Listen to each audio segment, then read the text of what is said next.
something happens at the end of this foot chase that caused this police officer to be fired and eventually decertified in the state of Colorado.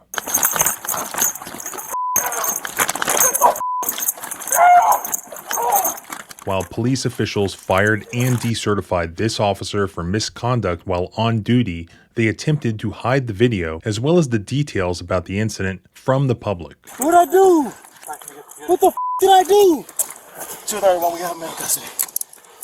But someone was watching, an investigative journalist who created a nonprofit called Blue Surveillance. He found out the video existed and he fought for months to get it released. When an officer is actively admitting this would look bad if the public saw it, I felt the need to get it so that the public could see it. I got the opportunity to talk to him not only about this incident, but also about his important work, which ideally needs to be done in every state across the country. If it's okay for them to watch and record our every movement and what even the bumper stickers on our cars say, then it must be okay for us to surveil them at the same time, right? Yeah, I agree. Give your head down, put the ball in your head.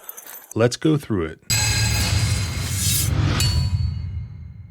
Your personal information is all over the internet because data brokers and other harmful sites collect, sell, and publish your info. Scammers, criminals, companies, and even the government collect that information and they use it against you. Scams, identity theft, fraud, stalking, government surveillance, and more. That's why I've partnered with Incogni, a service that helps you remove your personal information from these places. Incogni helps you track down and remove your personal data from over 420 different sites. It scans the web for your personal data and then handles the removal process for you. This is fully automated. I've been personally using Incogni for about 3 years, and as of today, Incogni has helped remove my personal information in 1,048 different places online. But I'm also really enjoying the new exposure scanner feature. With any unlimited plan, Incogni now seeks out wherever your personal info is online and surfaces it in one place where you decide what to remove with the help of their removal specialists, as well as a risk assessment that gives you a tailored report about your progress every 30 days. So check out Incogni using the link below or go to incogni.com/civil for 60% off. They can't harm you if they can't find you. Now let's get back to this video. Andrew Fraley is an investigative journalist who runs a nonprofit that he started called Blue Surveillance based out of Denver, Colorado. Basically, what he does is monitor Colorado's POST website, which is Peace Officer Standards and Training, which documents the certification of police officers within the state. He noticed that a Wheat Ridge, Colorado Police Department officer named Carlos Baudre was terminated from that department in July of 2025, but there was no explanation or public disclosure that explained the reason for that termination. So he submitted a public records request for that information, but the Wheat Ridge Police Department did not want to turn over the video. The original incident occurred on May 6th of 2025 when a call was received about a man who had allegedly stolen a laptop. The police department was told by the caller that his wife's laptop had been stolen and that he believed that the man who stole it was just then standing in the parking lot of a Valero gas station located at 3201 Wadsworth Boulevard in Wheat Ridge, Colorado. The caller described the man as a Hispanic male wearing a red hat, a red sweatshirt, and dark pants. So 4 officers, including Carlos Baudre, arrive at the gas station. They observe a man who happened to be wearing a red sweatshirt and he begins to run away from them. So they chase him.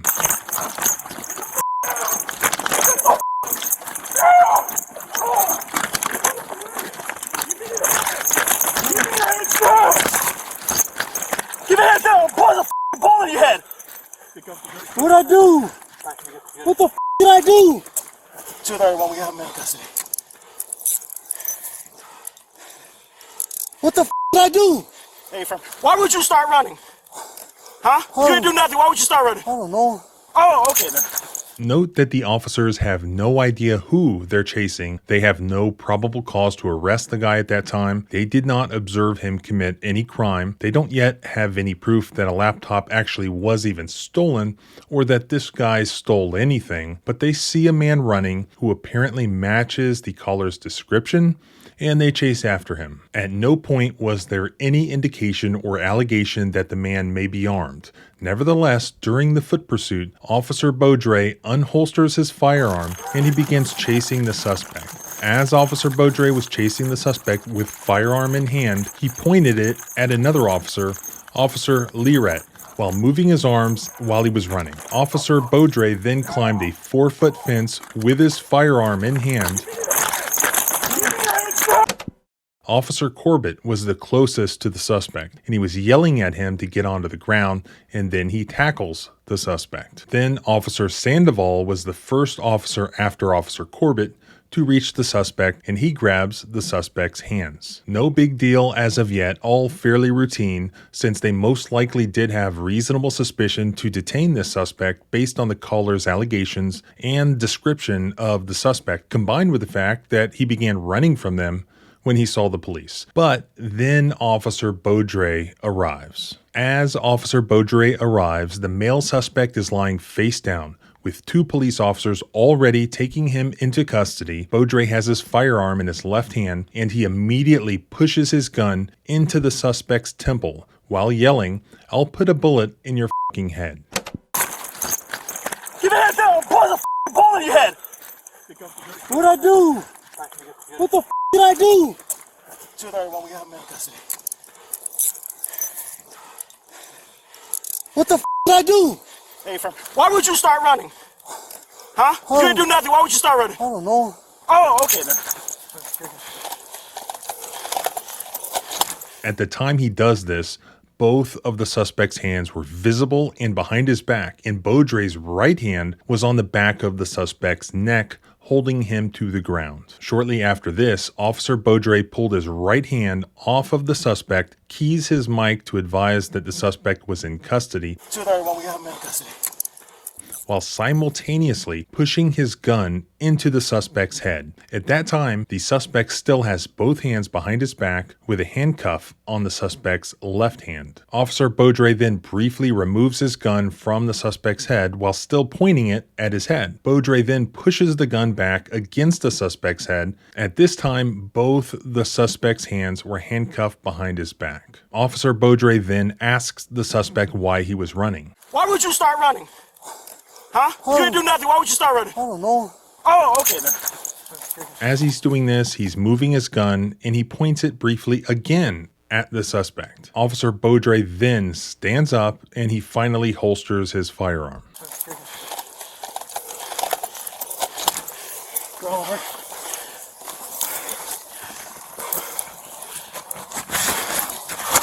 Clever, son. What the did I do?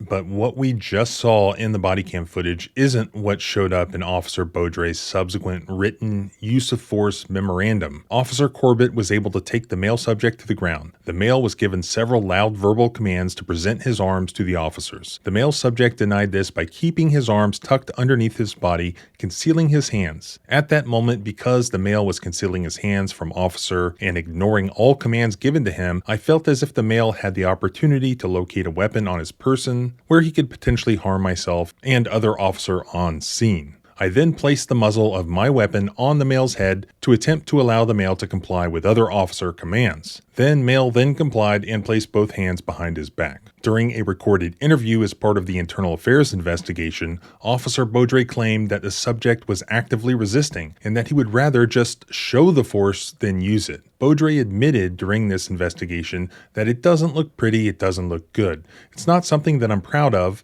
but I was locked in solely on his head at that point because of the way Officer Corbett arched over this guy trying to pull his hands. And he is still actively resisting. I don't know if he had a weapon or anything. He had his hands tucked under his body. Beaudre also claimed during that same interview that the suspect was concealing his hands for approximately 30 seconds. Body cam footage showed that not to be true and that the entire incident itself only lasted around 20 seconds. Also, during the interview, Officer Baudry stated that the public perspective of this incident would look terrible, and that if the public saw this video of him putting a gun to the guy's head, it looks horrifying. It looks like the cops are bullies, he said. They look like they're a bunch of gang members. That's what Baudry said, and he's not wrong. The criminal case was subsequently dismissed by the Jefferson County District Attorney's Office due to the conduct of Officer Baudry. The DA handling the case stated that it was personally one of the most egregious things I've seen, and that it wasn't in the best interest of justice to pursue the case. Following the internal affairs investigation, it was ultimately the chief of police's decision to terminate Carlos Baudry, which happened on July 31st, 2025. Baudry then appealed that decision to the city manager, but that appeal was denied about a month later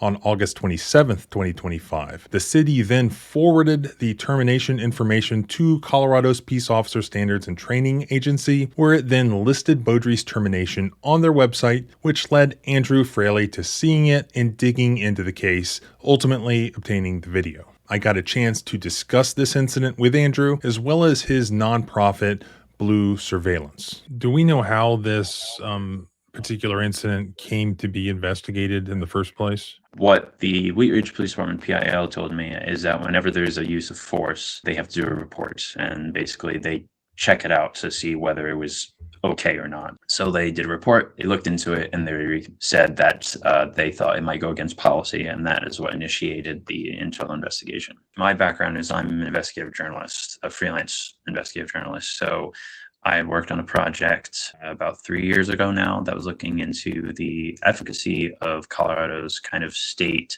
sort of police misconduct database. Most states have a post-peace officer standards and training board, and this was a state mandated database to have whether an officer was terminated for cause or subject of a criminal investigation, resigned while in the investigation, those sorts of things. But they don't have any context. It doesn't actually say why they were terminated for cause or what they were being investigated for. We had to spend thousands of dollars and getting money from all sorts of newsrooms to be able to get the documents to do the work we were doing to see what the results of this information being out and agencies actually doing something, etc. So I was working with that information afterwards, doing kind of some freelance work and pitching stories. I just kept hearing that we don't, from editors and newspapers across the metro area, that they just don't have the money. It's too expensive to get the records. It's too time consuming.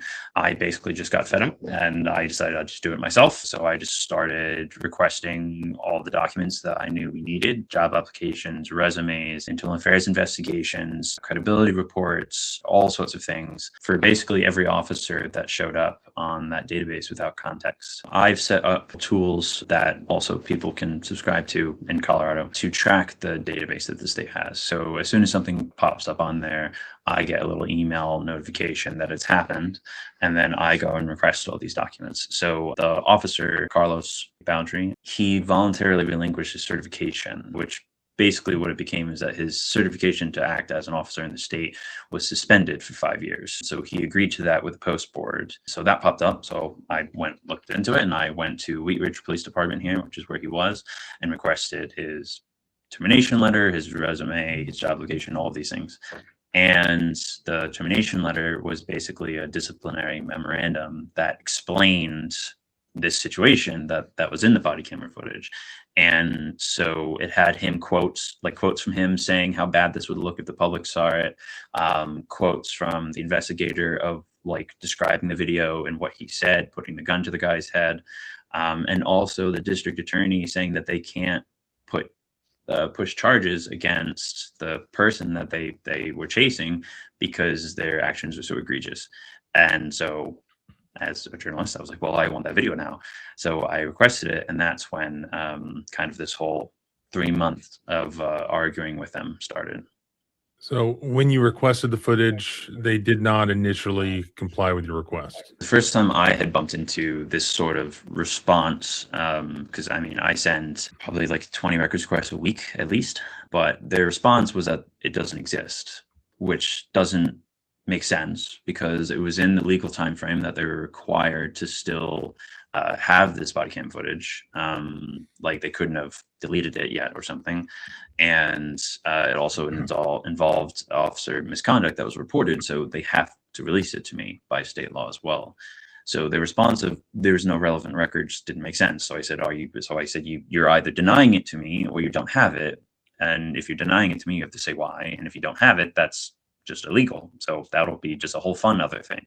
And they just kept saying that they don't have it. So eventually I spoke with the PIO, the public information officer, and through a lot of back and forth and like sideways talking, I realized that, and I ended up going to the district attorney's office, who for here is the first district attorney's office that was involved with this case, who eventually told me that there was no sealed case against the officer, because I thought that's what it was initially, but it was that there's a sealed case for this situation for the person that they chased. And so when there's a sealed case, they said that their required responses say there's no relevant records, even if they do exist.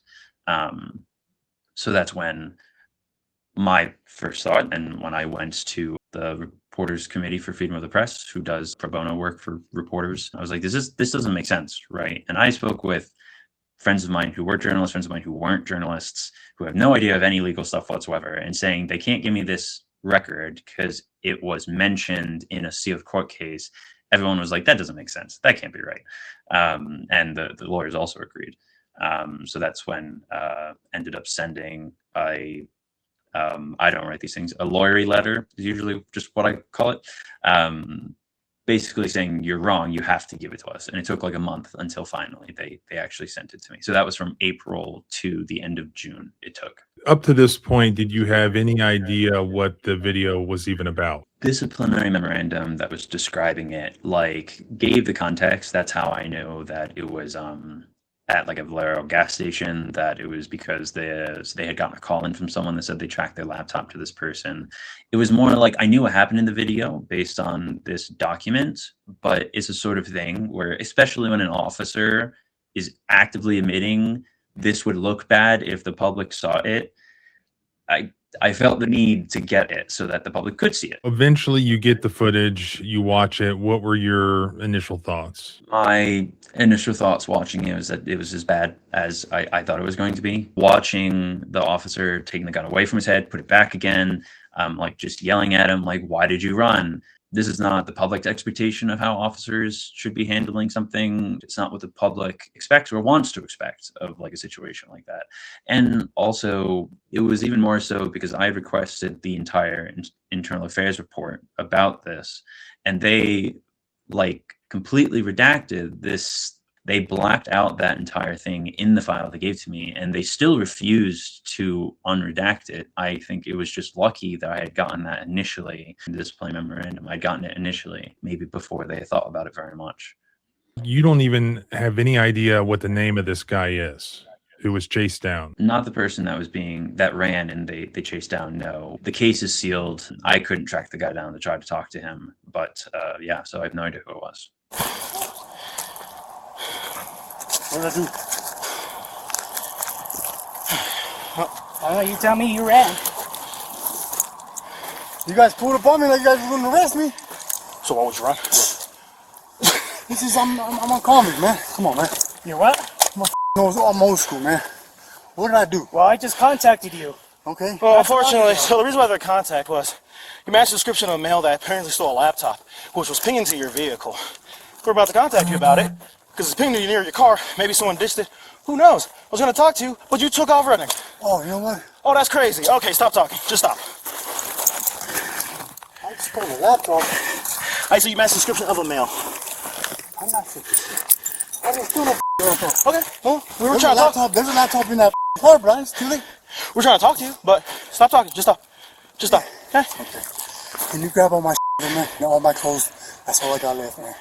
What are you talking about? We don't even know what's going on here. So we don't know the identity of the suspect here. We have no idea whether he was the actual suspect who stole the laptop, or whether he for sure wasn't the guy, or whether nobody knows for sure due to a lack of evidence. But we do know that a caller called law enforcement and made the allegation that this particular suspect stole his wife's laptop. We also know that when police arrived at the scene where this guy was described to be standing, that the guy ran away from them. These facts are sufficient to briefly detain that guy in order to investigate the allegations against him. There's no probable cause to arrest him at that point. There's just sufficient reasonable suspicion to detain him, which is required to be performed in a reasonable manner. Given the fact that he ran from the police, it was arguably reasonable to chase after him, even to tackle him and handcuff him in order to effect that detention and investigation. And I'm pretty confident that the courts would be okay with this under these facts. But here's the problem. Officer Carlos Baudry arrives at the suspect already on the ground, already being held down and handcuffed by 2 officers, and for some reason, he puts his gun to the suspect's head and threatens to basically execute him. Keep your head down, put a bullet in your head. What'd I do? Under the Graham factors, this is an excessive use of force. The alleged crime of possibly stealing a laptop isn't particularly severe and doesn't involve any indication that the suspect is armed or dangerous. Moreover, this was just a call. This may not even be the actual correct suspect. Secondly, Officer Baudry wasn't presented with any immediate threat of death or serious bodily injury. He admittedly had no information that the man was armed. While he claimed that the man wasn't complying and giving officers his hands to be handcuffed, the body cam shows that claim to be false. The only person in immediate danger of death or serious injury was the suspect himself. Lastly, while the suspect was running away from them, he had not been under arrest at that time, and he had already been tackled and subdued by 2 other officers by the time Baudry even arrived at the location. This was a pretty clear-cut excessive use of force by Officer Baudry. Thankfully, the body cam was recording, it was flagged, investigated, and he was ultimately terminated. But was he really held accountable? This is great that he was fired and lost his certification, but I mean, what about criminal prosecution? I mean, nothing discourages this sort of behavior like setting the example up. Well, there's no sort of accountability like criminal prosecution. I mean, if we were to, as private citizens, chase down somebody we thought did something, but we weren't sure, somebody said something, they had an air tag nearby, and we chase them down, we put a gun to their head, and we threaten to execute them. I mean, 100% we are getting prosecuted. Crimes were committed. And that's really no different in this situation. The prosecutors there have the ability to prosecute the guy. Have you seen any indication that there's any sort of criminal investigation or prosecution? No, nothing. I mean, this happened last year. It's only that he relinquished his certification in April, and that's why I saw it. Like, this has been over and done with for a bit now. So nothing. Do you have any idea what happened to Baudry or Baudry? I mean, he's certainly not working as a police officer in Colorado, right? Not at the moment, at least. The interesting thing, though, is his certification was only suspended. So it's for 5 years. So in 5 years, maybe it gets a little complicated because if you're not working as an officer, I think for 3 years, your certification lapses. So I think he'd have to get it again. But he would be allowed to because it's only suspended. They didn't actually revoke it. And also, many positions in the state of detention deputies don't require certification. Detention deputies all across the state are not certified. Some aren't, but many of them aren't. So he could also just become a detention deputy. He could also just go to another state. So there's also just a lot of ways where he may have no certification at the moment, but it's not going to stop him from becoming a cop later again. When these officers pop up, one of the things I always request is their resume and job applications, mostly because it allows me to see where they've worked previously. We also have a database for Colorado where it aggregates a lot of this information that the state releases on their website per officer and all these things, and it has the documents I'm collecting too. And so I'll take those previous agencies they've worked at and also put them in the database, so it starts painting a picture of how many places these cops have worked. So you can see an officer has worked at 3 other agencies previously, and now they're at a tiny one, and you can start drawing your own conclusions or looking into why that might be. So it's interesting to see what kind of qualifications these people are coming from. And a lot of times, if it's their first agency, they don't really have any qualifications, but then they get sent through certification and everything. It's a way of also seeing that these cops definitely bounce around quite a lot. We call them wandering cops. Yeah, it's great that you're doing this. Please give me all the links to these so that I can put them in the description of this video so that anyone in Colorado especially can access them. I mean, that's fantastic. Yeah, for sure, of course. Yeah, and like it's there for everyone to use. The documents are free for anyone to use, all of that sort of thing. We want more accountability and transparency to be possible, and we think that's from these documents being more freely available. We just has to be credited. If people want to donate, tell me how they can do so. We're a 501c3 nonprofit, so donate tax deductible. You can sign up for our newsletter where I put out the officers from the last week who've shown up on the state's database and all the documents and everything I found for them. You can sign up for ongoing donations, $5, $10. I mean, it's $41 an hour for documents requesting for criminal justice records in Colorado. So every time, it's a lot of money. And we also have tools. So if you are in Colorado, you want a researcher, a lawyer, a journalist, or just a member of the public, and you want a ping for every time the Wheat Ridge Police Department has an officer pop up because you live in Wheat Ridge, you can sign up for that. With all this flock camera stuff going on right now, is a good time to sort of flip that on them, because if it's okay for them to watch and record our every movement and what even the bumper stickers on our cars say, then it must be okay for us to surveil them at the same time, right? Yeah, I agree. I mean, we should be able to know everything they're doing, all the things that they've done wrong, all the documents and just everything. It should just be there. I mean, I don't really know how anyone can make an argument against transparency, knowing what they're doing as well. And yeah, it is difficult because different states have a lot of different types of laws, but we're trying to work up some grant funding to try to start expanding to other states. Awesome. Well, I appreciate it, Andrew.